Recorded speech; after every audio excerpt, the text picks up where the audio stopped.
आलिया, दूसरी टीमों को भी अब ये समझना होगा और दुनिया क्रिकेट को भी समझना होगा कि पाकिस्तानी टीम अब एक या दो प्लेयर्स पर रिलाय नहीं करती। अब काफ़ी बेहतरी आ गई है और भी ऑप्शंस पाकिस्तान के पास हैं, इनफॉर्म ऑप्शंस हैं जो अच्छी तरह सेटल हो चुके हैं और उनको सेटल किया गया है चांसेस देकर। ये सब पॉजिटिव साइंस है पाकिस्तान क्रिकेट के लिए। जी बिल्कुल, देखिए लेकिन इस चीज़ को ज़रूर मैं यहाँ मेंशन करूँगी दानिश कि अगर आप बाबर के 100 को निकाल दें तो फिर क्या आपके ख्याल में शादाब या खुशदिल जो हैं ये आके मुसलसल छक्के लगा के मैच जिता सकते थे? ऐसा नहीं है। शादाब तो नहीं आलिया, बट हम जानते हैं, हमने खुशदिल को भी देखा है 150 प्लस उनका डोमेस्टिक में भी स्कोर है। Then Nawaz is a very very good batsman, so I would rely on these two as well. Nawaz ने सेंचुरी स्कोर की हुई है डोमेस्टिक में, वो बहुत ही जबरदस्त, एक्चुअली वो बैट्समैन ही थे इब्तदाई तौर पे, तो उसके बाद वो डेवलप हुए। बात बिल्कुल ये सही है, कॉन्फिडेंस देने की है कि प्लेयर्स को आपने खिलाना है और प्लेयर्स को आपने बनाना है। उसके हिसाब से थोड़ा सा दानिश मुझे लगता है हमें ये अलाउंस दे देना चाहिए कप्तान को और मैनेजमेंट को, क्योंकि कोई भी आदमी एंड ऑफ द डे खराब रिजल्ट नहीं चाहता। हम भी नहीं चाहते हमारा प्रोग्राम जो है, हमारी प्रोडक्शन खराब हो, तो उसके लिए उसका एक तरीका होता है काम करने का। अगर बाबर आजम अपने एक माइंडसेट के साथ चल रहे हैं तो कोई हर्ज नहीं है, प्रोवाइडेड कि वो हमें ये रिजल्ट देते रहे कि पाकिस्तान सीरीज जीते। और ये सीरीज तो बहुत ही इंपॉर्टेंट है इस वजह से कि आपको पता है कि हमें पॉइंट्स जो है वो गेन करने। उसके अलावा बॉलिंग का बड़ा इशू है कि हसन अली जो है जनरली वो वनडे क्रिकेट में मैंने नोटिस किया है कि वो गुडलैंड जो है आलिया, एक ब्रेक ले लेते हैं, फिर हम पूरे बॉलिंग कॉम्बिनेशन को डिस्कस करते हैं वन बाय वन कि क्या क्या तब्दीलियां हो सकती हैं और बेहतरी की गुंजाइश कहां पर है। आलिया रशीद और सिकंदर बख्श से हमारा डिस्कशन जारी है। अगर हम बात पाकिस्तान के बॉलिंग कॉम्बिनेशन की करें तो एक तरफ जहां हमारे बैटिंग कॉम्बिनेशन में बेहतरी आई है, हमने कुछ प्लेयर्स को आजमाया है, उनको मौका दिया है, तो दूसरी जानिब बॉलिंग कॉम्बिनेशन में इतनी चेंजेस सिक्कू हमने की नहीं है, और अगर की भी हैं तो मुस्तकिल मौके इतने फराहम नहीं किए गए हैं कि हम किसी प्लेयर को डेवलप होने का मौका दें। बहुत ज़रूरी है कि हम थोड़े से चेंजेस लाते रहें और नए प्लेयर्स को ट्राई करते रहें, वही मॉडल जिस तरह न्यूजीलैंड करता है।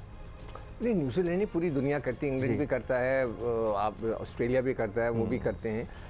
यही एक हम पिछले काफ़ी अरसे से इस बात पे डिस्कस कर रहे हैं कि शायद हम हम डर जाते हैं, हम नहीं चाहते कि हमारी जगह कोई और ले ले, कोई और परफॉर्मर आ गया तो वो मेरी जगह ना ले ले, ये एक खौफ होता है। मगर वो अगर आप जो टीम मैनेजमेंट है, सेलेक्टर है और कप्तान उसको बैलेंस लेके चलेगा। अब देखें, सपोज करें कि बाबर या रिजवान कोई एक रेस्ट ले लेता है, आने वाला प्लेयर 100 कर देता है, क्या आप बाबर को ड्रॉप कर देंगे? नहीं हो सकता। क्या आप उसकी जगह चली जाएगी? क्या रिजवान की जगह चली जाएगी? कभी नहीं हो सकता। या शाहीन की जगह चली जाएगी? नहीं हो सकता। अगर आपको याद हो कि वर्ल्ड कप में हसन अच्छी बॉल नहीं कर रहा था, मगर मैं इंसिस्ट कर रहा था कि आप उसको खिलाएं, इसलिए कि वो वर्ल्ड कप था और उसकी एक ज़रूरत थी एक सीनियर खिलाड़ी। हायर स्टेक्स थे। ये एक सीरीज चल रही है, इसमें ऊपर नीचे हसन को निकाला, धानी को डाल दिया, अगले मैच में हसन दोबारा आ गया और उसकी जगह शाहीन को रेस्ट दे दिया, उसकी जगह वसीम आ गया। You can do that. मगर वही बात जो आप लोग कर रहे हैं कि जी खौफ डर कि मेरी जगह कोई ना दे, तो उसका कोई इलाज नहीं है। डर और खौफ का तो इलाज ही नहीं है। आलिया, हम प्रोग्राम के आगाज में भी बात कर रहे थे कि मोहम्मद हसनैन का एक्शन क्लियर हो गया है, but what is that going to change? Because Hasnain 3-3.5 साल से सर्किट में है, PSL में अच्छा परफॉर्म करते हैं, लेकिन उसके बावजूद मुस्तकिल बुनियादों पर हसनैन को वो मौके नहीं मिले कि वो स्टैब्लिश हो सकें। फास्ट बॉलर ख़ास तौर पर रिदम में आने के लिए तसलसल मांगता है।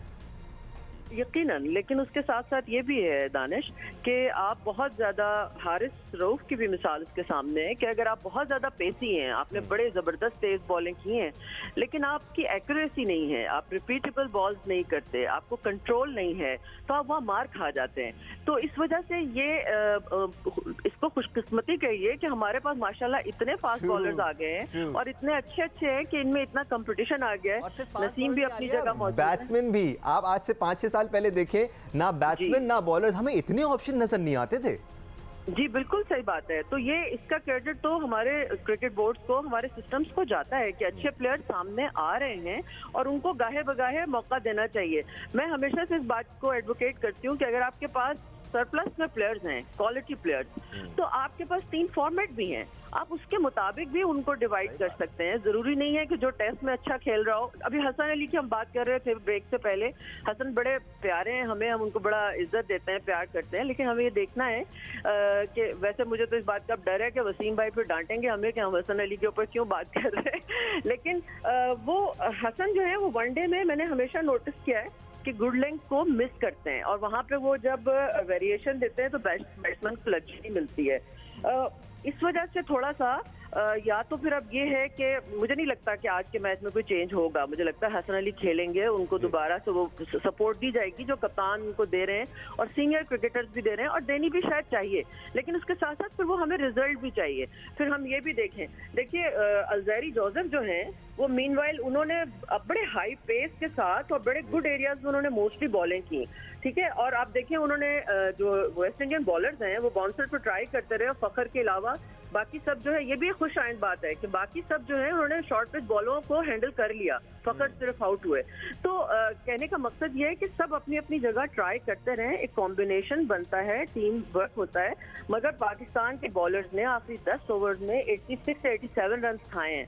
आपको इस पर सोचना पड़ेगा कि आपने वेस्ट इंडीज की मौजूदा टीम को 300 रन करने दिए हैं, तो आपने इसको कैसे टैकल करना है, काउंटर कैसे करना है। बिल्कुल वैलिड पॉइंट है आलिया। बस टाइम खत्म हो रहा है हमारे पास। आखिर में सिकू भाई, भट्टी साहब की मुझे बात याद आ रही है कि West Indian batsman Shadab Khan पे थोड़ा सा फंस रहे थे, तो आप पॉसिबिलिटी देखते हैं जाहिद महमूद की और 2 लेगीज खेलने की, बिकॉज आप काफ़ी बात करते रहे हैं इस बारे में। नहीं देखो, अभी मेरे ख्याल से अभी तो नहीं, अभी इस मैच में नहीं करें। जी। अभी हमारा कॉम्बिनेशन बिल्कुल सही है स्पिन का, बल्कि अभी तो एक स्पिनर ट्राई नहीं हुआ, खुशदिल। अग्रीड। हाँ एग्रीड, ठीक है ना। तो मेरे ख्याल से अभी ना चेंज करें। अगर चेंज लाने हैं तो गर्मी वगैरह की वजह से थोड़ा, अगर फास्ट बॉलर में अगर एक आधा करना चाहें तो जो कि वो सब कह रहे हैं नहीं करेंगे तो हो सकता है। और वही आपकी वाली बात कि उसमें भी आपको एडिशनल बॉलर खिलाने की जरूरत नहीं है, बिकॉज आपके पास खुशदिल शाह का ऑप्शन मौजूद है, apart from the 2 spinners that you have, Shadab Khan और मोहम्मद नवाज। बस मैं ये रिक्वेस्ट करूंगा कि अगर आज फिर अगर बारी आ जाती तो हारिस को, जो हारिस नाम है ना, मैं फिर भूल रहा हूँ विकेट कीपर क्या नाम है, हारिस ही है। हाँ जी, मोहम्मद हारिस। वो हारिस को जरूर बैटिंग करवाएं ताकि हमें पता तो चल जाए।